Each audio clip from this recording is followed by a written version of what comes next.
Yes, party people. This is a special edition of Where My Killa Tape At. It's a surprise for everybody. Me and my oldest, B-boy Cabi, aka X-Man, my oldest and lovely son, we're gonna be doing a review. You've probably seen our reviews on YouTube. We did one on Thor Ragnarok and Star Wars, The Force Awakens. So we're gonna do it. It's gonna be 2 parts. So we're gonna drop this part 1 over here, and then we're gonna do part 2 later. I hope you enjoy. We really geek out, and there's a lot of spoilers. So stay tuned for that. Word. It seems to me that the black personality now has a kind of vigor, a kind of vitality, and a kind of a sense of life, of something which does not come from here, but comes from much deeper region. It won't be the king, but long live the chief. For a little old thing, little boys bang bang. Long live the chief.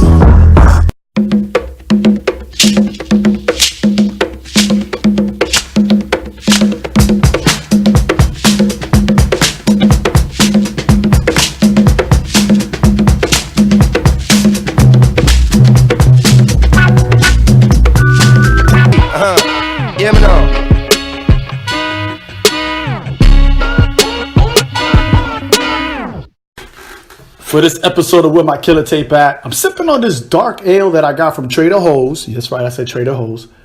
And it's called Quintagera. I think I spelled it. I know I'm saying it wrong. But it's a dark ale. It's obviously seasonal. Comes in this nice dark bottle. It's only $5.99 over in Ohio. So, but yeah, it's actually pretty strong. I love it. It's not a stout, but it's close to it. Word. Let's begin. It's all a game. It's all a game.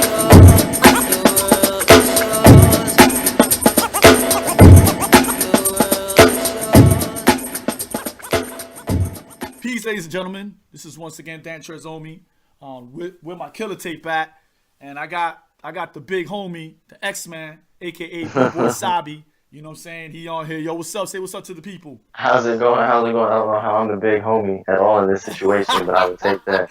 This is actually my oldest son. Yeah, this is my oldest son. We've done some reviews on YouTube. If you go to my YouTube channel, you'll see on there we did one for Thor Ragnarok and we did one for Star Wars: The Force Awakens. Both full of spoilers. So we're gonna discuss. Fantastic. We actually love spoilers. That's like the main thing we do here is spoilers. So no, this is your only spoiler warning. True indeed. Now they know. Last episode I told them we were gonna come back and we were gonna do a spoiler-filled review on the Black Panther. So X-Man, how many times did you watch it? I've only seen it the once, but I've discussed it so many times. It's been, my brain has not had a time that I'm not discussing this film. I've been picking it apart with people, with myself, with friends and enemies and frenemies. Like it's been a whole world of Black Panther in my life right now. I work at GameStop, so that's all they want to talk about there. And then I work at GameStop in the hood, so they were excited. GameStop in the hood? Yeah, they were excited when Assassin's Creed came out. 'Cause that's about Egypt. They were always talking about Original Man at work when Assassin's Creed came out. Oh, that's dope. And then so when Black Panther came out, it got super real. And I'm the downest one at my store, so you know what I'm saying. We just kept having these coded conversations in front of all the white people in the store that they didn't really quite understand what we were discussing. So it's pretty cool. That's wild. That's wild. So yeah. Among black nerddom, Black Panther has its own language. So my question to you is, when it was coming out, did they say, "Yo, X-Man, we want to discuss it with you"? You know, when it comes out. People on Facebook, yeah, and then a few of my customers come and see me talk about nerd stuff in general. So it's not even always I want to discuss this. Now I'm a pretty boisterous guy about my opinions on anything nerddom. I talk about Dragon Ball Z all the time, whatever you want. So. And I usually work it into my sales pitch. So if you come into my store, we're talking about something nerd so it's not even a thing of, well, do you want to come in and talk about it? I can't wait till the next time I see you. And I might have seen it. So we just all kind of just talk about everything nerd related at work. But it's Facebook, yes. Facebook, I've had people be like, all right, cool. When I hit you up about it, I'm going to see it. We're going to talk about it. So that's pretty cool. All right, true indeed. So we're going to go ahead and jump in. Our usual format here at Where My Killa Tape At is we discuss the good, the bad, and the ugly. So we're going to go ahead and start off with the good. You want to go ahead and go first, X-Man? Good thing the light-skinned guy was the bad guy. That doesn't ever happen in films. Before you guys argue, Michael B. Jordan isn't light skinned. I would say he was the lightest guy in that movie. Um, and so that's my first good is the fact that in the black film, the light skinned guy. I don't know if you guys watch Medea movies, but the light skinned guy is never the bad guy. So that was pretty cool. But nah, on a serious note, I have to say, even before I get into any of the quote unquote politics involved in the movie or the nerd ramification, it was just really cool to see like representation like that. Like I was able to look on the screen and really project as a nerd. I saw characters and I was like, yo, that look like grandmommy. Or that look like, that look like, that look like. And that's never really happened before, like as a nerd in a nerd film. Like I've always had to kind of like separate myself from a character or a vibe because it was just never, my people's. Yeah. And this time it was. Not only was it black, actors, it was black. They were talking about black stuff and made black jokes. The little cultural tidbits were all there. The references they made, stuff like that. I think that's like an easy one, like the representation, like for a good thing. For me, and I'm one of those guys that at one time I used to be like when I would watch a comic book movie, I would say, oh, it's nothing like the source material, so I would kind of like hate on it first. I had like that knee-jerk reaction hate, and I had to slowly get over that. I had to get over the fact that you really can't make stuff really close to the comic book because most people don't know anything about the comic book. So to keep us satisfied, most movies will actually just throw you like, they don't really do this. They don't do this as well as they used to back in the day. But the Easter eggs, like there was a time when you had to know your stuff to really pick up the Easter eggs. Now they just throw you all kinds of stuff, and I'm like, that's not really an Easter egg. But anyway, I agree. Yeah, they'll just directly say something. I'm like, that's not an Easter egg. That's just a setup for another plot point. That's not the same. But what I noticed about this, and I talked about this on Twitter, Ryan Coogler, who was also the writer of the movie, not just the director, he kept really close to the source material. He kept very close, right? It fitted and wove it in really well with their already existent MCU. Yeah, like that was really smoothly done. And Kevin Feige even said this was the best directed MCU movie that they put out. And again, kudos to Ryan Coogler because he really set a standard. But when I say source material, I mean everything from, Don McGregor's run, Jack Kirby's run, Christopher Priest's run, Reginald Hudlin's run, Jonathan Mayberry's run. And Black even Panther Ta-Nehisi Coates' run, like he put all that stuff. He he helped write the film. Actually, he was a consultant on the movie. Yeah, I saw that. I saw that Reginald Hudlin and all of them were consultants. Don McGregor, if you look at the credits, but a lot of times you see, like I noticed that a lot of times you see like Jonathan Hickman is a consultant in some of these movies, but I'm like I don't see a lot of his stuff in there. So, but again, this kept really close to the source material. So as a purist, this was like a gold mine, It really was. And then like I just to bring it over to another good plot point. I love M'Baku in this movie, and I always hated him in the comics. I hated him in the comics. And even Ta-Nehisi Coates on the episode of Fan Bros, shout out to the Fan Bros, he admitted on that show, I think it was his third time on the show, he admitted that the first thing he was going to do when he wrote Black Panther was kill off M'Baku, the man-ape. And so this is as a quick addendum to non-nerds out there. Yep. Even though Black Panther is the first African, comic book superhero, which is real dope. Comic books have a history of this rampant racism just all throughout. It was a racist time period. It was all written by white people at the time. So like a lot of characters, even like a lot of classic storylines, classic characters have a lot of just at the even at the most positive racially tone deaf issues. So, the man-ape is a very long-standing Marvel character, and he's literally an African guy who ate monkey to get monkey powers. And, that's pretty bad. Wakanda's bordering country in the comic books is Uganda. And, thankfully I didn't have to hear that on the big screen, and that was pretty cool, too. Yeah, I like how they did it. That was well played. Yeah. So, just, as a little bit of thing to that, they did a lot of really dope things, and they made it, they made it really black, even though it's not necessarily, a lot of people like it's for black people. Because, it was always, a comic book about a black guy, yes. But this is like, they really made it for us, by us, with us. And that's really dope. It was really cool to see. Oh, I agree 100%. So, I loved M'Baku. M'Baku was dope. And, I always hated him in the comics. And I was like, yo, this guy is so real. When he started barking at my man for talking, I was like, you're the beast. You're the beast for that. When he was talking junk to Black Panther and he was like, my son was murdered, and he was like, well, the odds fair. He was like, yeah, So less a murder and more of a loss then. And I was like, dang. So that was pretty dope. Oh, I agree. I agree. And again, like just like you, I kind of felt like when I saw him in the IMDb International Movie Database, shout out to them. I was like, I don't know, but they did a good job. Thought that was dope. My favorite thing really was Dora Milaje. And Yes, you know what I yes. realized? Oh yeah. I didn't realize till my second viewing that Nakia is actually not Dora Milaje. Yeah, she's not. She's barely even part of the military. Yeah, Like she's a she's spy. barely So even. I thought she was part of it because I know in the comic book there's Dora Milaje who do like covert ops. So Yeah. I thought she was Dora Milaje. She just did covert ops, but no, Nah, she was that's why, not. like at the end, when they were like, she was like, put the armor on, and she was like, no, that's because it was a Dora Milaje uniform. Yeah, she said I'm not Dora Milaje. She actually said that, and I was like, oh, I missed that the first time. I didn't hear So her say that, but I did know she wasn't with it yeah, she actually says I'm not because Dora of that. Milaje. Yep. So I love the Dora Milaje. They were dope. Okoye, Danae Guerrera from Walking Dead. She was just dope. I've never even seen Walking Dead, the TV show. So I've never even really experienced her work. I ain't never seen an episode with Michonne in it. I will say she acted it like I've seen images of Michonne. I've seen brief scenes, Facebook and stuff, and I just didn't even know that was her. So she really carried herself really like it really was like watching the comic book characters. So that was super dope. Yeah. She did a movie where she was gorgeous in it. It's called, I'm trying to remember the name of it, but it's about a Nigerian family, and she gets like it's an arranged marriage, and she's in it.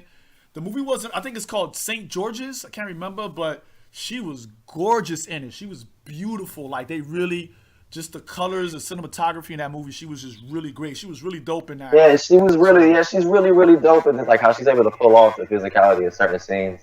You really can feel her aggression and stuff. You can feel like she's really like good at body language acting. Oh It's my like God, Michonne is a real gruff character. Yeah, This she's chick was a real, very rarely spoken character, but she was able to be like, "Hey, I'm really about to kill you," just with like looking at you real quick. It was real dope. It was real dope dynamic. that scene with her and Nakia where after they thought that T'Challa died, and she's like, let's go escape and let's overthrow him. She's like, I can't do that. I can't. Yeah, she was like, "That's my king." That was intense. So I loved like, and I didn't really get a chance to really notice it and really really appreciate it until the third watching. Just the extras and the backdrop when they were in Wakanda, like just walking around. When T'Challa and Nakia were walking around and they were talking and debating, just had a chance to all really the iPods and stuff they had, and everybody's clothing technology. was dope. Like it was just really like just so that part was. I'm like, man, I really had a chance to appreciate it the third time. Yeah, that was dope. And it was just it was just really cool to see all parts of Africa represented in Wakanda in a way. Yeah, they were. They that were. was- Yep, they sure were. So I thought that was dope. So the third viewing, I had a chance to really look at that. Go ahead. No, you right. I was trying to think. I was trying to find out how to phrase it on. Well, I like that. I like that vibranium, just like in the comic book, vibranium plays a really important part of Wakanda, the technology, the energy, and then the opportunity to build a real egalitarian society when it comes to just living in Wakanda. Like it's very egalitarian. So like when you saw the council, right? When you saw the council, you see how they had women and they had like equal footing, right? Even when he disagreed, they had equal footing. And I thought, and he listened to their counsel, and I thought that that was just dope. Like just to watch that, just the political dynamics there. So Yeah. And I liked also their great respect for a lot of different things. Like I liked at the very beginning actually. One, I actually noticed that guy was like Shuri. I didn't know he was Shuri, but I knew he was Wakandan from jump. Like the guy that portrayed my man's. And that was because when he told him to bow, he knew the exact way to bow in Wakandan style. And I was like, oh, okay. You mean in the beginning? Zuri. His name was Zuri. Yeah. Yeah, Zuri. I was getting mixed up with Shuri. I always do that. But yeah, Zuri.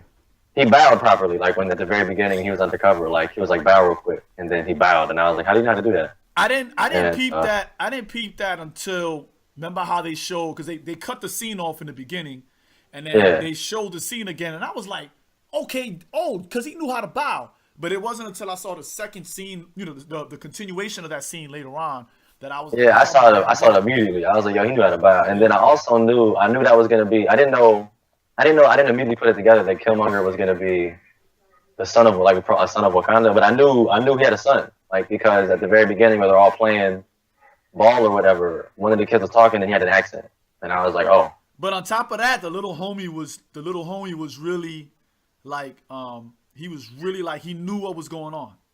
Yeah, he was real. Yeah, exactly. He saw the shit. He was really alert and aware. Yeah, he knew what was going on. He knew some stuff was dying. I was like, yo, that kid right there, you know. So, yeah, I knew it. I was like, oh, he knows something. But I heard his accent, and I was like, oh, he's probably his son. So, yep.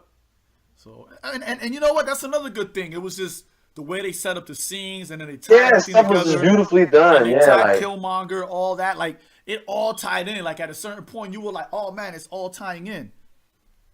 Yeah, also I have to say, it shored up a lot of stuff from previous Marvel films as well. Because I noticed in Age of Ultron, they did directly say that Shaw took all the vibranium. And I remember really mentally bugging to myself, like, what do you mean took all the vibranium? Like, they did say that in Winter Soldier. I mean, in Civil War. I mean, Age of Ultron, so I thought that was, like, crazy, and they shored up some stuff there. They revealed at the very beginning, I don't know if you caught that. We've seen it like 50 times, apparently, so you probably did. But they revealed at the very beginning that Killmonger's dad is the one that led Claw like to teach him how to get into Wakanda, and that was a really cool storyline plugged in that I like as well. Yeah, that he kind of and it's funny because in that first scene they don't really get into it. He just says you got to come back to Wakanda, and then in the second scene you're like, yo, we know it was you. Like we knew it was you that did it. You know what I mean? That helped him come in there. We knew it was you. And you're just like, wow. Like, and you know, it's funny because in Age of Ultron, Claw did admit how difficult it was to get into Wakanda. You know what I mean? So yeah, he was like, yo, he's like, I never tried it again. He only tried it once and they all killed me. And then he actually, when Ultron stepped in there, he actually raised the price of the vibranium. You know? Yeah, he did. I remember that. He raised the price of the vibranium and he was like, you good. You know, then he cut his hand off. But yeah, I remember that. I was like, yo, he did like, you know, and it's funny because it seemed like he wanted to come back, but he wanted to come back with like more help, you know, and he. I definitely seemed like he was like respected them though, like he was just like real greedy about them, yeah. Yeah. But he definitely was like, I'm not messing with Wakanda for real. Like I'm not gonna. And he even told Killmonger before he died, like, you don't want to go back there by yourself, like you don't. And he was like, bro, Wakanda's really, really bad people, like that kid. So a lot of stuff was greatly foreshadowed. It connected a lot of dots really, really well. Because it was just really well put together. It just was real dope. Let's get to the real conversation. I think Killmonger was a dope character, really, really compelling villain. I don't know if you've seen. You probably not on Facebook no more. I don't know. So I don't know if you've seen the controversy in the Black community. I'm on Twitter, so it's deeper there. And actually, I have to discuss this later on Seku's show. The Fly Guys podcast. He sent me and on Twitter they've already been talking about it. Some of the podcast listeners they've already been talking about it. I just want to say one thing real quick before we jump into that is that because and I know I'm being a geek and I may sound like an elitist when I talk about this, but these debates that we see in the movie, right? These discussions of isolationism, Pan-Africanism. Africans versus Africans in the diaspora.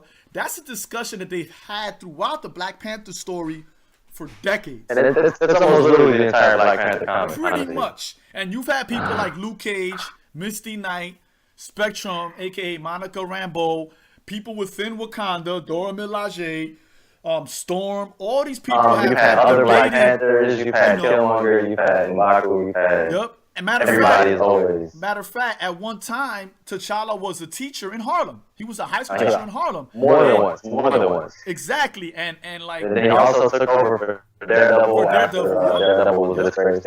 And people have always. So he was actually in the hood. Yeah, people have always said, "Hey, what you doing for us? You don't really care about us. Like, what's up? You guys are worse than like." That discussion has come up over and over and over again. So it's not a new debate.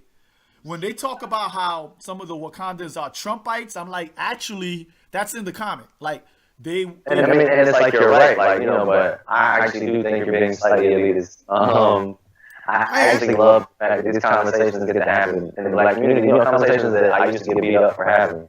No, but You know, and now I I'm can not saying start off. that I'm not saying that there is a bad idea. I'm just saying that these are the discussions. Meaning the writing was that sophisticated enough in these comic books to have that debate. You know what I'm saying? Yeah, no, I agree. And I've always wanted people to come into that discussion because it was in the comics. This is not something that Ryan Coogler decided to just throw in there. These are debates that were in the comics. Yeah, it's even funnier when people have certain conversations about nerd stuff. Yeah. You know, they always want to say something like, "Yo, this movie obviously did that on purpose." Da da da da da da da. And I'm like, you know, it's like yes and no. Like these arguments are reoccurring nowadays. They are current. I'm like you said, this was written in the comic book. Like some of this stuff is verbatim. So like, it actually isn't a shot at anything specific right now. Exactly. It's really just Exactly. indicative of the times. Like people get really caught up in specific details, and then it's like you really gotta look at the overarching, you know, vibe being presented because, like you said, it has been presented multiple times in the comic book, and that's why it was there. Because it was, you know, commentary on the political structure at the time. What made it dope this time is just it was written by black people, you know, but before it was like a white man's new one, basically. True indeed. And this time it's finally like, you know, we get to see it acted out by black people. When black people don't look like other, like, you know, Michael B. Jordan, like, you know, everybody's homie, you know what I'm saying? Like, so these are, you know, comments. You know, I love that he's using hotep rhetoric in a lot of different scenes, you know, like, just like as we get into the conversation a little bit. I like that he was, you know, I do enjoy, I thought he was really compelling, really great villain. You know, I always tell people my short, very, very long opinion short on Kilgrave. You can't brag about murdering black people and then be great with Wakandans for not doing more for black people. Exactly. No, and it's funny because when he fights T'Challa, he says that. He says, you know, I've killed Africans. You know, I kill, you know, like he's, you know, he kills his girl. He kills his own girlfriend. You know, like. And he does all that. And it's also just like, but also while he used a lot of rhetoric to get people on his side, he himself was just about vengeance. You know, T'Challa was like, this is going to destroy the whole world. And he was like, it took everything from me. Like, he really admitted to everybody he was about vengeance. And he burned the heart-shaped herb. Yep. You know what I mean? Like, and this actually brings one of my first conspiracy theories. I sometimes have Marvel conspiracy theories. And they go a bit OD, but you know, that's how I get down to my conspiracy theory. So we know for a fact that in Age of Ultron got his information on Claw from his files he hacked from Jarvis, right? From his what? Say that again? The files he hacked from Jarvis. Exactly. Jarvis hacked those from S.H.I.E.L.D. Yep. So we know S.H.I.E.L.D. knew about Claw. We find out in Civil War that S.H.I.E.L.D. is secretly Hydra. True indeed. So basically, a bunch of future Nazis knew about Claw and didn't know. That's why he was. That's in my opinion. That's why he was still at large. That's why he was never arrested. Because he was an arms dealer. I know, but he was an arms dealer that knew about Wakanda and vibranium. Yes. You know what I mean? Like, and that was something that Ultron was looking for. Like, which means S.H.I.E.L.D. knew about it, which means Hydra knew about it. Hydra knew about vibranium, and they knew about Wakanda. They didn't know anything about it, you know what I mean? But they knew, yo, Claw found this there. And, you know, it's interesting to know that, like, in hindsight, Hydra probably knew that. And that's like my conspiracy theory step further. You know, this is secret Nazi villain dudes. You don't think that they took pictures of my man in the military while he was sleeping? You know, like somebody saw that mouth tattoo, basically. You know what I'm saying? I think that somebody in Hydra was slowly preparing and brainwashing Killmonger to do what he did in Wakanda because they told everybody that, hey, this is what he trained to do in the military. He destabilized the government. And then his first independent thought is to destabilize the government. So my opinion I can see 90% of that. Like I can see about the Claw situation, yeah. But I think Killmonger was someone who was just highly motivated. No, I agree. I totally agree. He was highly motivated. You know, I think that he may have independently worked for Hydra. He may have been. He may have been recruited. He may have at one time been recruited by Hydra, and he probably was like, "I'll fuck with y'all for now," you know. But we're moving into speculation. That's like a conspiracy theory. Yeah. Wait for speculation, but I'm gonna go ahead and say that there's nothing ugly about Black Panther. Nah. But I will agree with you that Killmonger is highly problematic, and I'm only gonna say that he's ugly because he's supposed to be the villain, right? I can Yeah, see you know, why like a some- lot of people are mistaking, like they're mistaking their like identification with him, like almost like turning him into a hero. And I'm like, no, he's very much a villain. Like, he had a lot very of much great a villain. points. And in the A comic lot of book, he's great way points. worse. In the comic book, he's way worse. I told people that. I was like, yo, in the comic book, he was like nigga's heart. Like, he was. He was He was sad. really bad, like- He was pretty much what's my man's name? I can't believe I forgot his name. He was pretty much Idi Amin with muscles. You know. Yeah, like he was Idi Amin with like Black Panther. Yeah, he was Idi Amin with Well, muscles. you know what? I thought was kind of ugly. I do have something that I thought was kind of. I guess it's kind of bad and ugly. I didn't like. It was a de-emphasization on the Panther God. I didn't like. About Boss, I agree. Like they didn't really even show Boss' true form. Yeah, and I told people that I was like, what's interesting is in the comic book when you eat the heart-shaped herb, in addition to meeting the the fathers of the past, you also be confronted with the Panther goddess herself. And if she finds you worthy, you be worthy. If not, you die. Yeah. And there are times where like not cool people ate the Panther herb because worthiness isn't righteousness. Yeah, true. And that was always like a thing like Black Panther had to deal with. It's like he would deal with people. He would have moments of self-doubt because these people he considered evil would be judged worthy by his goddess. And then he would really have to like come to a moment he was like, I have to understand why I'm good, why I'm special. And they kind of de-emphasized the Panther goddess, so they kind of removed a lot of the reflection that Killmonger could have had. Because it could have had a moment with I kind of didn't want them to save the Panther. I wanted it to be he goes into a near death, like Black Panther goes into a near death like state, and in that death like state goes back to the afterlife and goes and meets the Panther goddess, and then she gives him the powers again. And that's you know what? I didn't even think about. I agree that I wasn't happy with the fact that they downplayed Bast. But I didn't think about that. Like that would have been the dope plot. And I'm gonna say this: if I ever meet Ryan Coogler, that's gonna probably be my first question. Like, why didn't you do that part where the Panther goddess actually sees if you're worthy or not? And it would have been a cool little simple commentary, where like Killmonger meets the Panther goddess, and she checks because the Panther goddess always checks people. I remember when Panther goddess met Storm. Panther goddess was like, I don't like you, real for real. Like, why should you come in here? You claiming the goddess falsely. You let people worship you. So like, why should I respect you? Like, she would be checking people all the time. And it would have been nice to see Killmonger confronted with somebody he couldn't punch, kind of give him perspective on power and the nature of it, as far as it relates to blackness. And it did, and that was cool. I understand. You couldn't suddenly move to a bunch of white people talking about non-Christian gods. They de-emphasized the celestial nature of the Asgardians as well. Marvel did do that. Marvel did make the Asgardians kind of like more like aliens. Yeah, they're more like the beings. Yeah. So I'm not surprised, but it would have been cool. Yeah, I would put that. That was my only complaint. Real. Yeah, I would put that under bad. Just like I would kind of put, I would put that under bad. Like I would have put that under ugly. I think that's just something that they missed. Outside of that, I didn't have really anything bad to say about it. They even introduced the War Dogs. They don't actually show them, but they talked about the War Dogs, which is actually that was cool too. Yeah.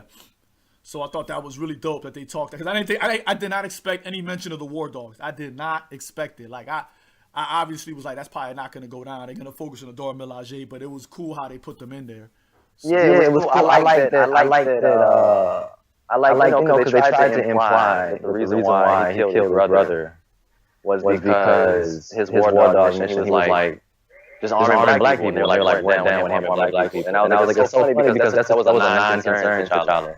T'Chaka didn't even care about the gun. She was like, you committed treason. Yeah, because then it's kind of implied that he did that to get the money to arm black people. Like basically during the crack era, because it was the 80s, right? Yeah, it was actually 1992 in Oakland. They were playing Too Short. They were playing Too Short. Yeah. So like, my bad, I'm thinking this. I don't know why I thought that. But yeah, so it's really interesting. Like, he stole Wakanda to make money with black guns to arm black people. That's a really short-sighted plan. When you have a legitimate claim to the throne, it could do more from the throne. But whatever. And I like that they confronted their shortcomings. I like that Killmonger's last word. A lot of people take a lot of heart from. Actually, the most hotep thing he ever said this whole movie. True indeed. True indeed. You know, like, because you can't compare a civil war. Like, you kill more Wakandans than anybody in history. You can't really compare that to the African diaspora experience. Like, you can't. But instead of confront his decision, he decided to, stick to his rhetoric. And I thought that was really indicative of a true villain. Not necessarily the things that he did, but the fact that he just refused to grow as a person. Like, he was just like, it's much easier to be angry than to know it is actually easier to be angry than to do the emotional work of finding redemption for your past deeds and trying to help rebuild Wakanda and try to help, really help the people that you claim to love. I was telling somebody that. I was like, he literally, right after he died, Black Panther literally did everything. He quote unquote wanted like he was like, you had all this, we never saw that. Well, then Black Panther literally drove a spaceship into the hood.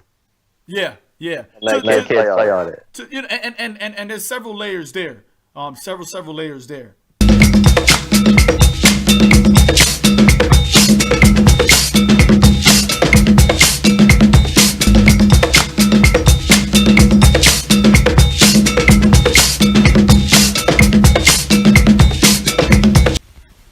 Man, I hope y'all enjoyed part 1. I know, again, we got geeked with it. If you need to hit me up, check me out on the Twitters at Omi's Podcast, OMIS Podcast, or at Dantrez Omi on the Twitters. We are on Google Play. We are on, what's that other joint called? We on iTunes. We on SoundCloud. We're on Stitcher. And definitely check us out there. If you want further discussion, hashtag Where My Killa Tape At. Killa spelled Killa. And until part 2, we see you then, party people. Much love. Wakanda forever.